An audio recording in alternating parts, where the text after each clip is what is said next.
மக்களை விலை கம்மியாக ஒரு ஸ்போர்ட்ஸ் பைக் வாங்கினாலே நம்ம ஞாபகத்துக்கு வருது 150cc 160cc தான் ஞாபகத்துக்கு வரும். அப்படி பார்க்கும்போது அந்த செக்மெண்ட் வந்து அஃபோர்டபுளான ஸ்போர்ட்ஸ் பைக் செக்மெண்ட் சொல்லுவோம். அந்த செக்மெண்ட் இந்தியன் மார்க்கெட்டில் ரொம்பவே பரபரப்பாக இருக்குன்னு சொல்லலாம். ஏன்னு கேட்டிங்கன்னா யமஹா வந்து ஒரு சைடில் சூப்பர் கான்ட்ரிபியூஷன் கொடுக்குறாங்க, பஜாஜும் ஒரு சைடில் சூப்பர் கான்ட்ரிபியூஷன் கொடுக்குறாங்க, டிவிஎஸும் அதுக்கு ஈக்குவலாக ஒரு கான்ட்ரிபியூஷன் கொடுக்குறாங்க. மூணு பிராண்டுமே ஈக்குவலாக கான்ட்ரிபியூஷன் கொடுத்துட்ருக்காங்க. அதுவும் ஸ்பெசிஃபிக்காக இந்த வருஷம் 2024 பஜாஜோட கான்ட்ரிபியூஷன் ரொம்ப அதிகமாக இருக்குன்னு சொல்லலாம். அவங்க லோட் பண்ணுற ஹார்ட்வேர்ஸாக இருக்கட்டும், ஃபீச்சர்ஸாக இருக்கட்டும், இந்த மாதிரி நிறைய விஷயங்கள் பண்ணுறாங்க. இன்னைக்கு நம்ம கூட பஜாஜ் பல்சர் N160 2024 எடிஷன் இருக்குது. அந்த பைக் எப்படி இருக்குது அப்படின்றத டீட்டெயிலாக பார்ப்போம்.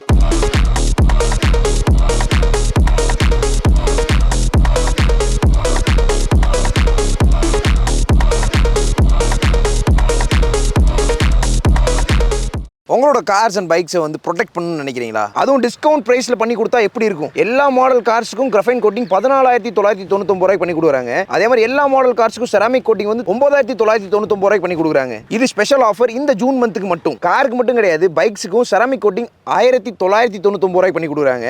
அதே மாதிரி எந்த பைக்காக இருந்தாலும் ஃபுல் PPF 9,999 ரூபாய்க்கு பண்ணி கொடுக்குறாங்க. இந்த ஸ்பெஷல் ஆஃபர் ஜூன் மந்த்துக்கு மட்டும் தான். இந்த சர்வீஸ் எல்லாம் ஆஃபர் பிரைஸோட turtle wax car care studio தான் மதுரையில் பண்ணிட்டு இருக்காங்க. லொகேஷன் வந்து புது ஆவின் ஐஸ்கிரீம் பார்லர் ஆப்போசிட்ல அவங்க ஸ்டுடியோ லொகேட் ஆயிருக்கு. உங்க பைக்ஸ் அண்ட் கார்ஸை ப்ரொடெக்ட் பண்ணணும்னு நினைச்சீங்கன்னா இந்த ஆஃபரை மிஸ் பண்ணிடாதீங்க.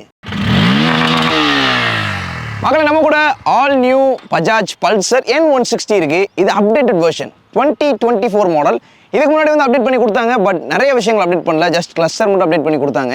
இப்போ வந்து கிளஸ்டரோட சேர்த்து நிறைய ஃபீச்சர்ஸ், ஹார்ட்வேர்ஸ், இந்த மாதிரி நிறைய விஷயங்களை பண்ணியிருக்காங்க. காஸ்மெட்டிக்ஸ்லையும் நிறைய சேஞ்சஸ் பண்ணியிருக்காங்க. இந்த புது N160 எப்படி இருக்கு, யார் யாருக்கெல்லாம் சூட்டபுளாக இருக்கும், விலை என்ன வருது, அது மட்டும் இல்லாமல் இந்த பைக் ஓட்டுறதுக்கு எப்படி இருக்கு, எல்லாத்தையும் டீட்டெயிலாக இந்த வீடியோவில் பார்ப்போம். ஃபர்ஸ்ட் சேஞ்சஸ் வந்து ஸ்டார்ட் பண்ணுவோம். ஃபர்ஸ்ட் சேஞ்ச் வந்து பார்த்தோன்னே ஹைலைட்டடாக பளிச்சுன்னு தெரியுது USD forks, gold USD forks. ரொம்ப பளிச்சுன்னு தெரியுற கோல்டு கிடையாது, ஒரு மாதிரி சட்டலான கோல்டு கலர் தான் கொடுத்துருக்காங்க. It looking good. ஸோ இது வந்து 37 mm டெலஸ்கோபிக் யூஎஸ்டி ஃபோக்ஸ். ஃபோர்க்கோட கம்ஃபர்ட் எப்படி இருக்குது அப்படின்றத ரைட் ரிவ்யூவில் செக் பண்ணுவோம். ஃபர்ஸ்ட் சேஞ்சே இந்த ஃபோர்க்கு தான். ஏன்னா இந்த பைக்கோட காம்படிட்டர் வந்து Yamaha MT-15, அதுக்கப்புறம் நமக்கு Apache RTR 160 4V, இந்த மாதிரி 2-3 மாடல்ஸ் இருக்குது. அதோட கம்பேர் பண்ணும்போது டேரெக்டாக Yamaha MT-15 காம்படிட் பண்ணணும்னு சொல்லி பஜாஜ் இந்த ஹார்ட்வேர் லோட் பண்ணியிருக்காங்க. இது ஒரு சூப்பர் டூப்பரான விஷயம். ஸோ அதுக்கப்புறம் LED டர்ன் இண்டிகேட்டர்ஸ் வந்து கொடுத்துருக்காங்க. இது வந்து நம்ம பஜாஜோட பிக் பைக்ஸில் இருக்கட்டும், KTMல எல்லா பைக்ஸ்லையும் பார்த்துருப்போம். அதே மாதிரி LED டர்ன் இண்டிகேட்டர்ஸ் கொடுத்துருக்காங்க. அதனால இப்போ இந்த N160 வந்து ஆல் LED. மொதல் இண்டிகேட்டர் வந்து ஹாலஜன் பல்பாக இருந்துச்சு, இப்போ LED கொடுத்துருக்காங்க. பார்க்குறதுக்கு நல்லா இருக்குது. ஆல் எல்இடினும் போது இந்த பட்ஜெட் மார்க்கு இது ஒரு சூப்பரான விஷயம். அதுக்கப்புறம் காஸ்மெட்டிக் சேஞ்சஸ், கிராஃபிக்ஸ். டேங்க்ல மட்டும் N160யோட கிராஃபிக்ஸ் கொடுத்துருக்காங்க. அந்த லைன் கிராஃபிக்ஸ் பார்க்குறதுக்கு டிஃப்ரெண்ட்டாக இருக்குது. இந்த இடத்துல பாதியை காணா கிராஃபிக்ஸ் அப்படி தான் பண்ணியிருக்காங்க. இது பிளாக் கலர்னால ஒரு மாதிரி சட்டலாக இருக்குது. N160 பிளாக் ஒரு யூனிக்கான கலர்னு சொல்லலாம். இந்த N160 வந்து 2 வேரியன்ட் இருக்குது. இப்போ வந்து என்ன பண்ணியிருக்காங்கன்னா USD 4 கூட இருக்கிறது ஒரு வேரியன்ட், USD 4 இல்லாமல் இருக்கிறது ஒரு வேரியன்ட்னு சொல்லியிருக்காங்க. 2 வேரியண்ட்டுக்கு ப்ரைஸ்லாம் டிஃபர் ஆகுது. அது மட்டும் இல்லாமல் கலர்ஸும் டிஃப்ரென்ஸ் இருக்குது. இந்த USD 4 இருக்க வேரியன்ட் வந்து உங்களுக்கு ஒயிட் கலர் ஆப்ஷன் அவைலபிளாக இருக்குது, பிளாக் கலர் ஆப்ஷன் அவைலபிளாக இருக்குது, ரெட் கலர் ஆப்ஷன் அவைலபிளாக இருக்குது, அதே மாதிரி ப்ளூ கலர் ஆப்ஷன் அவைலபிளாக இருக்குது. 4 கலர் ஆப்ஷன். அதுவே இந்த நார்மல் USD 4 இல்லாத மாடல் பார்த்தோம் அப்படின்னா 2 மட்டும் வராது. Black, white, blue 3 colour option வரும். Blue colour option, white colour ஆப்ஷன்னா புது கலர் ஆப்ஷன் பார்க்குறதுக்கு நல்லா இருக்குது, யூனிக்காக இருக்கும். பிகாஸ் N சீரிஸ் வந்ததுலேருந்து இப்போ புதுசாக போட்ட கலர்ஸ் அந்த 2 கலர்ஸ். அதனால் காஸ்மெட்டிக்கல் சேஞ்சஸ் பண்ணியிருக்காங்க. இதை தவிர்த்து வேற என்ன சேஞ்சஸ் பண்ணியிருக்காங்கன்னா ஸ்விட்ச் கேஸ் அப்டேட் பண்ணியிருக்காங்க. ஹெட்லைட் ஆன் ஆஃப் பண்ணக்கூடிய ஸ்விட்ச் கொடுத்துருக்காங்க. இது ஒரு நல்ல விஷயம்னு சொல்லலாம். எல்லா டைமும் ஹெட்லைட் ஆன்லேயே இருக்காது, உங்களுக்கு வேணும் ஆன் ஆஃப் பண்ணிக்கலாம். அதுக்கப்புறம் மோடுன்னு ஒரு பட்டன் கொடுத்துருக்காங்க. இது நல்லா இருக்குது. இதெல்லாம் வந்து பஜாஜ் பைக்கில் இப்போ யூனிவர்ஸில் எல்லா ஒன்லையும் பண்ணுறாங்க, அதே மாதிரி இதுலையும் பண்ணியிருக்காங்க. அதுக்கப்புறம் ஃபுல் டிஜிட்டல் கிளஸ்டர். கிளஸ்டரில் நார்மல் USD 4 இல்லாத மாடலில் வந்து உங்களுக்கு டர்ன் பை டர்ன் நேவிகேஷன் வராது. இதில் டர்ன் பை டர்ன் நேவிகேஷன் வருது. இது ஒரு ஆடட் அட்வான்டேஜ்னு சொல்லலாம். அதுக்கப்புறம் ப்ளூடூத் கனெக்டிவிட்டி 2 மாடல்லையுமே இருக்குது. கால், மெசேஜ், நோட்டிஃபிகேஷன்லாம் வந்துடும். அதுக்கப்புறம் பேட்டரியோட பர்சன்டேஜ்லாம் காமிக்கும். இந்த மாடல் வந்து டாப் மாடல்னால இதில் வந்து டர்ன் பை டர்ன் நேவிகேஷன் மட்டும் எக்ஸ்ட்ரா கொடுத்துருக்காங்க. அது போக N250ல மட்டும் இருந்த அந்த ஃபீச்சரை இதுலையும் கொண்டு வந்துட்டாங்க. ரெயின், ரோட் அண்ட் ஆஃப் ரோட்னு சொல்லி அந்த 3 மோட N160 கொண்டு வந்துட்டாங்க. N250யோட சிப்ளிங் தான் இந்த மாடல். இந்த மாடலுக்கும் அந்த ஃபீச்சரை கொண்டு வந்துட்டாங்க. இந்த 3 மோடில் என்ன டிஃபர் ஆக போகுதுன்னு கேட்டிங்கன்னா ABSோட அந்த சென்சிட்டிவ்னஸ் மட்டும் டிஃபர் ஆகும். ரெயின் டைமில், வெட்டான கண்டிஷனில் அதுக்கு தகுந்த மாதிரி பிரேக்ஸ் வந்து அப்ளை ஆகும். ரோட் மோடில் அதுக்கு இந்த மாதிரி ABS வந்து சென்ஸ் பண்ணியிருப்பாங்க, அது வந்து அப்படியே ஃபங்க்ஷன் ஆகும். ஆஃப் ரோட் மோடில் சுவிச்சபிள் ABSன்னு கேட்டிங்கன்னா சுவிச்சபிள் ABSலாம் கிடையாது, அதுக்கு தகுந்த மாதிரி பிரேக் சென்சிட்டிவாக இருக்கும், அவ்வளோதான். ஸோ ஆஃப் ரோட் மோடில் பிரேக்ஸ் வந்து maximum rear channel ABS off பண்ணி விட்றது பெட்டராக இருக்கும். அதுக்கு தகுந்த மாதிரி ஒரு டியூனிங் பண்ணியிருப்பாங்கன்னு நினைக்கிறேன். மிச்சப்படி இதுதான் வந்து பண்ணியிருக்காங்க. மெயினான சேஞ்சஸ்ன்னு பார்த்தோன்னா USD 4, LED turn indicators, full digital cluster already இருந்தது. அதில் turn by turn navigation, 3 modes, rain, road and off ரோட்னு சொல்லி 3 மோட்ஸ். அப்புறம் ஸ்விட்ச் கேஸில் வந்து லைட் ஆன் ஆஃப் பண்ணுற பட்டன், அதுக்கப்புறம் மோட் பட்டன்.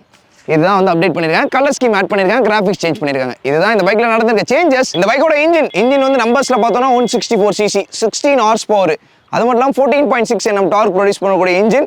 160cc நல்ல பவர்ஃபுல்லான இன்ஜின் தான் சொல்லணும். இப்போ இந்த இன்ஜினை வந்து கொஞ்சம் ரெஃபைனோ ரீட்யூன் பண்ண மாதிரி எனக்கு தோணுது. பிகாஸ் பர்ஃபார்மன்ஸ் லெவலாக இருக்கட்டும், இன்ஜினோட எக்ஸாஸ்ட் நோட்டாக இருக்கட்டும், எல்லாமே வந்து டிஃப்ரெண்ட்டாக இருக்குது while comparing to the previous model of N160.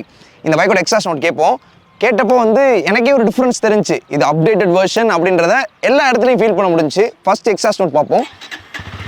So start பண்ணிட்டேன். இது ஐடல் நோட்டு.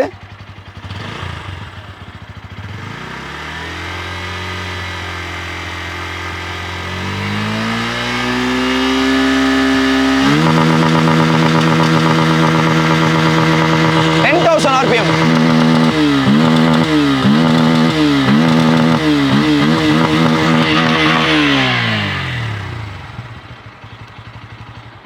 எக்ஸாஸ்ட் நோட் வந்து பழைய மாடலை கம்பேர் பண்ணும்போது அந்த டாப் அண்ட் ஆர்பிஎம்ஸில் வந்து நல்ல பீட் கிரியேட் ஆகுதுன்னு சொல்லலாம். இனிஷியல்லேருந்தே ஒரு பீட் கிரியேட் ஆகுது. ஆல்மோஸ்ட் ஒரு 4000 RPM கிராஸ் பண்ணும்போதே அந்த பீட் நம்மளால் ஃபீல் பண்ண முடியுது. அதனால் எக்ஸாஸ்ட் நோட்டில் வந்து ஒரு சின்ன சேஞ்ச் நடந்திருக்கு comparing to the previous model. அதுக்கப்புறம் இந்த பைக்கோட பர்ஃபார்மன்ஸ் தான் பேலன்ஸு. பர்ஃபார்மன்ஸ் எப்படி இருக்குது அப்படின்றத நிறைய பேர் கேட்டிருந்தீங்க. ஸோ அதனால் இந்த பைக்கோட பர்ஃபார்மன்ஸ் எப்படி இருக்குது அப்படின்றத நம்ம டெஸ்ட் பண்ணி பார்த்துட்டோம். ஸோ அந்த கிளிப்பை நீங்களே பார்த்துட்டு வாங்க. பார்த்துட்டு உங்களோட கருத்துக்கள்லாம் கமெண்ட்ஸை சொல்லுங்கள். மக்களை நம்ம கூட புது பல்சர் N160 இருக்குது. நம்ம ஒரு ஹைவே ட்ராக்கில் இருக்கோம். இந்த டிஜிட்டல் காக்பிட் வியூ பார்க்குறதுக்கு நல்லா இருக்குது. ஸ்டார்ட் பண்ணுவோம். இப்போ ஸ்டார்ட் பண்ணும்போது நல்லா லவுடான எக்ஸாஸ்ட் நோட் இருக்குது. ஆல்ரெடி சொன்ன மாதிரி கிளச்சு வந்து ரொம்ப சாஃப்டாக இருக்குது, தண்ணியாக இருக்குதுன்னு சொல்லலாம். ஷிஃப்டிங்குமே ஓரளவுக்கு ஸ்மூத்தாக தான் இருக்குது. த்ரால் ரெஸ்பான்ஸும் நல்லா இருக்கும்னு நினைக்கிறேன். பார்க்கலாம். இப்போ நம்ம வந்து gear by gear speed check பண்ணிடுவோம். 3, 2, 1 கோ. 39, 64, 85,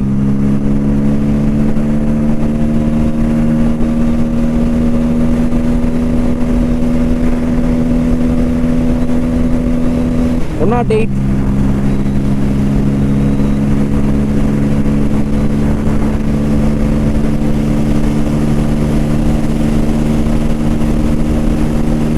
'maximum RPM 125, 125 அதுக்கு மேலே போகவே இல்லை. ஸோ அதனால் இந்த பைக்கோட டாப் ஸ்பீட் நான் கிளைம் பண்ணது 125. 125ன்றது ஒரு நல்ல ஸ்பீட் 160cc ஓகே தான். பட் இருந்தாலும் நம்ம என்ன எதிர்பார்ப்போம்னா அதிகமாக கொடுத்தா நல்லா இருக்குமே, இன்னும் அதிகமாக போனால் நல்லா இருக்குமே அப்படின்னு சொல்லி யோசிப்போம். பிகாஸ் இதோட காம்படிட்டர்லாம் வந்து 150 வரைக்கும் போகிற அளவுக்கு கேப்பபுளாக ரெடி பண்ணியிருக்காங்க. இந்த பைக்கோட டாப் ஸ்பீட் 125. இப்போ நம்ம வந்து இந்த பைக்கோட பர்ஃபார்மன்ஸ் செக் பண்ணுவோம். பவர் டெலிவரி எப்படி இருக்குது அப்படின்றத பார்ப்போம். வந்து மூவிங் RPM வந்து 1000 RPM வந்து மூவ் ஆகுது. 1000 இதுதான் மூவிங் RPM. நான் ஆக்சிலேட்டர் கொடுக்காம 6 km/h வரைக்கும் போகுது. கிராஜுவலாக இருக்குது. 4000ல் பவர் வந்து கொஞ்சம் பிக்கப் ஆகுது. 8000 கிட்ட ஒரு புல் தெரியுது.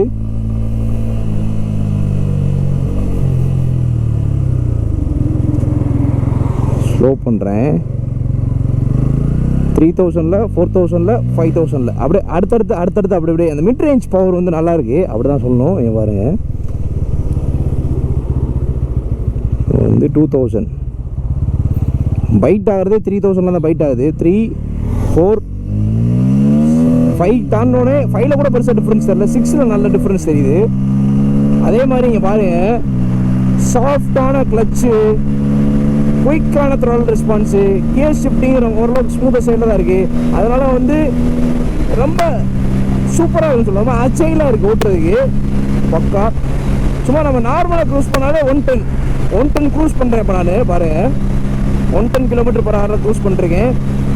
ரொம்ப கேஷுவலாக போகுது. ரொம்ப ஸ்ட்ரெஸ் ஆகுதுன்னு சொல்ல முடியாது. இன்ஜின் 5th கியரில் 110+ க்ரூஸ் பண்ணுறீங்க. இந்த க்ரூசிங் ஸ்பீடு ஒரு நல்ல ஸ்பீடாக இருக்கும் இந்த பைக்கில். ஒரு 90 to 110 வரைக்கும் தாராளமாக இந்த பைக்கில் நல்லாவே க்ரூஸ் பண்ணலாம். 110 க்ரூஸிங்கிறது நல்ல ஸ்பீடு ஆக்சுவலி. அப்போ அந்த கேரக்டருக்கு வந்து இந்த பைக் ஒரு சூட்டபுளான பைக்குன்னு சொல்லலாம். இப்போ நான் வந்து லாங் டிரைவ்ஸ் போகணும்னு நினைக்கிறேன். 110 ஸ்பீடில் க்ரூஸ் பண்ணுறதும் நல்ல ஸ்பீட் தான். அது போகும்போது நீங்கள் வந்து ஸ்பீடாக போகிற மாதிரி இருக்கும். அதே மாதிரி லாங் டிரைவ் என்ஜாய் பண்ணுற மாதிரியும் இருக்கும். அதனால் இந்த க்ரூசிங் ஸ்பீட் நல்லாயிருக்கு. இப்போ வந்து இந்த பைக்கில் டுவல் சேனல் ABS கொடுத்துருக்காங்க. அந்த ABS வந்து எப்படி ஃபங்க்ஷன் ஆகுது, பிரேக்கிங்லாம் எப்படி இருக்குது அப்படின்றத பார்ப்போம். பர்ஃபார்மன்ஸ் வந்து நல்லா இருக்குது. அந்த மிட் ரேஞ்ச் பவர் வந்து சான்ஸே கிடையாது. நல்லா கேலிப்ரேட் பண்ணியிருக்காங்க. டர்னிங் ரேடியஸ் பார்ப்போம். கொஞ்சம் ஒய்டாக தான் இருக்கும். எக்ஸாஸ்ட் நோட்டு பயங்கரமாக இருக்குது போல். போகிறவங்களாம் திரும்பி பார்க்குறாங்க, வா அப்படி என்ன பைக் இது அப்படின்ற மாதிரி. ஸோ எக்ஸாஸ்ட் நோட் லவுடாக தான் இருக்குது. இப்போ ஆல்மோஸ்ட் ஒரு 100 கிட்ட போயிட்டோம். 100+ க்ரூஸ் பண்ணிருக்கோம். ரியர் பிரேக்ஸ் அப்ளை பண்ணுறேன்.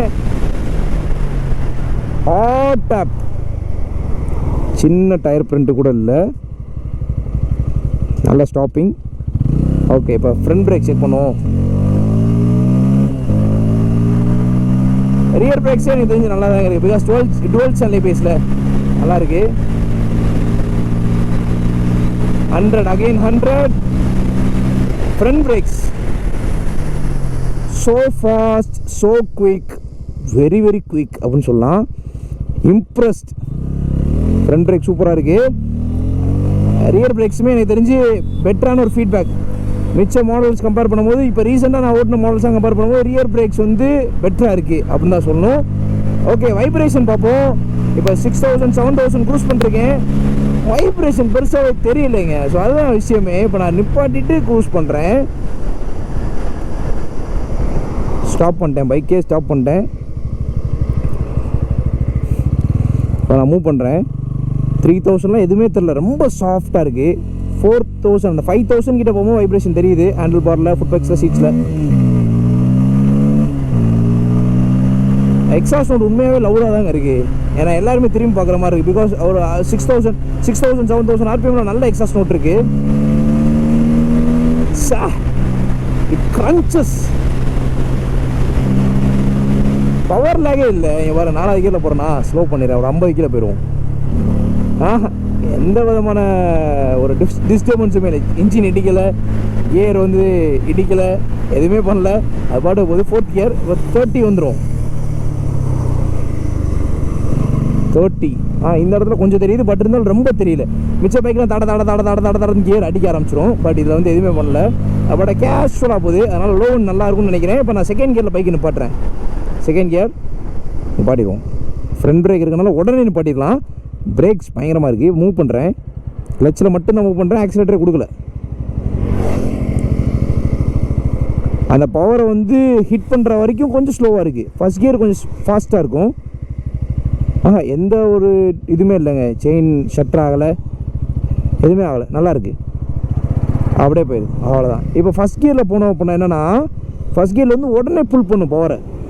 இப்போ நான் பாருங்கள், அது வந்து ஃபாஸ்ட்டாக இருக்கும்.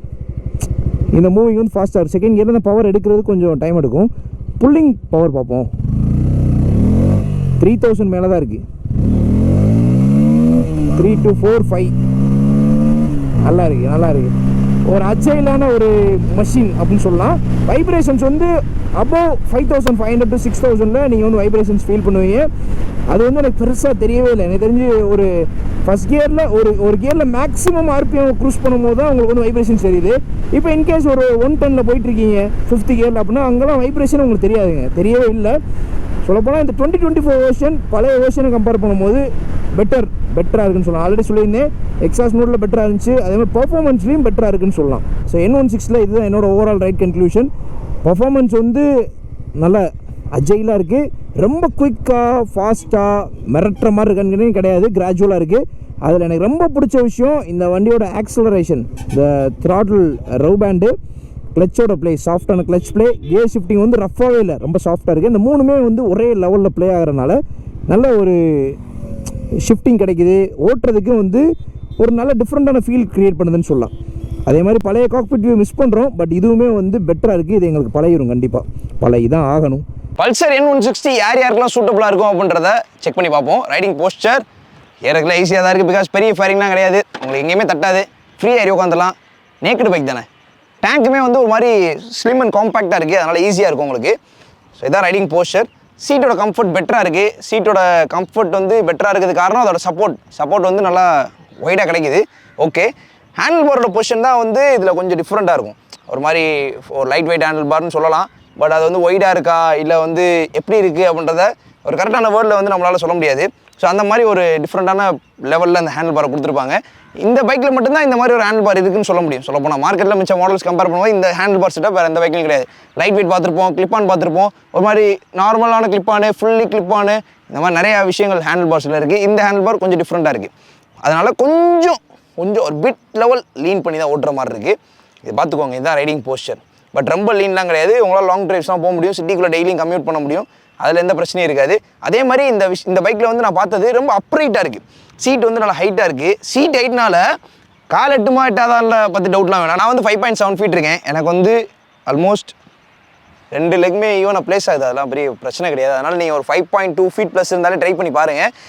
சீட்டோட ஹைட் வந்து எனக்கு என்ன தோணுதுன்னா நல்லா அப்ரைட்டாக இருக்குது. நான் பள்ளத்தில் உட்காந்துலாம் ஓட்டுற மாதிரி இல்லை, நல்லா இருக்குது. While comparing to other models, இதோட காம்படிட்டிவ் மாடல் கம்பேர் பண்ணும்போது இந்த பைக்கோட சீட் ஹைட் வந்து எனக்கு தெரிஞ்சு நல்லா அப்ரைட்டாக இருக்கனால ஒரு கமாண்டிங்கான ஒரு பொசிஷன் இருக்குது ஓட்டுறதுக்கு.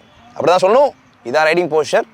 ஓகே, இது வந்து உங்களுக்கு சூட்டபிளாக இருக்குமா இல்லையா அப்படின்றத முடிவு பண்ணுங்கள். நான் உங்களுக்கு போஸ்டர் காமிச்சிட்டேன். பட் இருந்தாலும் என்னோட சஜஷன் என்னன்னா, நீங்கள் போய் ஷோரூமில் லைவாக அந்த பைக்கை விசிட் பண்ணுங்கள், அதில் உட்காந்து பாருங்கள், உங்களுக்கு சூட்டபிளாக இருக்கான்னு சொல்லி ஒரு பிக் எடுத்து பாருங்கள். அது நமக்கு அடாப்ட் ஆகுதா, அதே மாதிரி டெஸ்ட் பண்ணி பாருங்கள், நமக்கு செட் ஆகுதா அப்படின்னு இந்த மாதிரி எல்லா கண்டிஷன்ஸையும் செக் பண்ணிவிட்டு இந்த பைக்கை முடிவு பண்ணுங்கள். அதான் என்னோட கருத்து. ஃபைனலாக வந்து ப்ரைஸ் பார்ப்போம். ப்ரைஸ் வந்து 2 வேரியன்ட்ல அவைலபிளாக இருக்குன்னு சொல்லிட்டேன். நார்மல் யூஎஸ்டி ஃபோக்ஸ் இல்லாத மாடல் வந்து 1,33,000 எக்ஸ்ஷோரூம் ப்ரைஸ். அதுவே யூஎஸ்டி ஃபோக்ஸோட இருக்க மாடல் வந்து 1,39,000 எக்ஸ்ஷோரூம் ப்ரைஸ். கிட்டத்தட்ட வந்து ஒரு 6,000 ரூபா தான் டிஃப்ரென்ஸ். ஆன் ரோட் பார்த்தோம் அப்படின்னா யூஎஸ்டி ஃபோக்ஸ் இருக்குது இந்த மாடல் வந்து 1,77,000 ஆன் ரோட் மதுரை ப்ரைஸ். அதுவே யூஎஸ்டி ஃபோக்ஸ் இல்லாத மாடல் வந்து 1,69,000 தான். அது பார்க்கும்போது 8,000 ரூபா ஆன் ரோட்டில் டிஃப்ரென்ஸ் வருது. 8,000 ரூபா இந்த மாடல் கொடுக்கலாமா அப்படின்னு கேட்கலாம் நீங்கள். 8,000 ரூபாய்க்கு ஒருத்தா என்ன பண்ணியிருக்காங்கன்றத ஃபர்ஸ்ட் சொல்கிறேன். ஃபர்ஸ்ட் யூஎஸ்டி ஃபோக்ஸ் கொடுத்துருக்காங்க, ரெண்டாவது 3 ரைட் மோட்ஸ் கொடுத்துருக்காங்க, அதுக்கப்புறம் உங்களுக்கு சுவிட்ச் கேஸ் அப்டேட் பண்ணியிருக்காங்க, டர்ன் பை டர்ன் நேவிகேஷன் கொடுத்துருக்காங்க. இது வந்து ஹார்ட்வேர் அப்டேட்டும் நடந்திருக்கு, எலக்ட்ரானிக் அப்டேட்ஸும் நடந்திருக்கு. அடுவாங்க அதுக்கு ஒரு 8,000 கொடுக்கலாம். பிகாஸ் ஹார்ட்வேர்ஸே டோட்டலாக சேஞ்ச் பண்ணியிருக்காங்க. கண்டிப்பாக அதுக்கான ப்ரைஸ் அவங்க அதுக்கு தான் கோட் பண்ணியிருக்காங்க 8,000. ஆன் ரோட் ப்ரைஸில் வந்து 8,000 வருது. இப்போ 1,77,000 ருபீஸ் இந்த மாடல் வருது. எனக்கு பட்ஜெட்டில் தான் வேணும்னு நினச்சிங்கன்னா அந்த வித்தவுட் யூஎஸ்டி ஃபோக்ஸ் அந்த மாடல் போங்க. அது வந்து உங்களுக்கு 8,000 கம்மியாக கிடைக்கும், 1,69,000. ஸோ இந்த மாடல் வந்து 1,77,000. இப்போ வந்து யூஎஸ்டி ஃபோக்ஸோட இருக்க மாடல் வந்து MT-15. அதோட பர்ஃபார்மன்ஸ் வேறு, அதோட ஹேண்ட்லிங் ப்ரொபோஷனு டைனமிக்ஸ் எல்லாமே வேறு. இந்த வண்டியோட டைனமிக்ஸ் ப்ரொபோஷன் எல்லாமே வேறு. ஸோ எனக்கு MT-15 வாங்கணும், பட் எனக்கு அவ்வளோ பட்ஜெட் இல்லை அப்படின்னா கண்டிப்பாக இந்த பைக் ப்ரிஃபர் பண்ணுங்கள். ஸோ அதை காட்டிலும் இது வந்து உங்களுக்கு ஆல்மோஸ்ட் 25,000 ப்ளஸ் கம்மியாக தான் கிடைக்கும். ஸோ அதான் சொல்கிறேன். MT-15 வந்து நெக்ஸ்ட் ஒரு சூப்பரான ஒரு கம்பேரிசனோட உங்ககிட்ட எடுத்துகிட்டு வரேன். அந்த பைக்கை ரிவ்யூ பண்ணி ரொம்ப நாள் ஆச்சு. ஸோ அதனால் அந்த பைக்கை நான் கொண்டு வரேன். ஸோ அதே மாதிரி இந்த பைக்கோட பட்ஜெட் காம்படிட்டர் வந்து TVS Apache RTR 160 4V. இப்போ அதுலேயும் டுவெல் சேனல் ABS கொடுத்துருக்காங்க. அதோட கம்பேரிசன் vlog நெக்ஸ்ட் நம்ம சேனலில் ஸ்ட்ரீம் ஆகும். So stay tune. ஸோ இதான் ஓவராலாகவே இந்த பஜாஜ் பல்சர் N160 பற்றி உங்களோட கருத்துக்கள்லாம் கமெண்ட்ஸ் சொல்லுங்கள். இதோட இந்த வீடியோ வந்து கட் பண்ணுறேன். இதே மாதிரி ஒரு சூப்பரான வீடியோ நெக்ஸ்ட் உங்களை சந்திக்கிறேன். Until then, bye bye.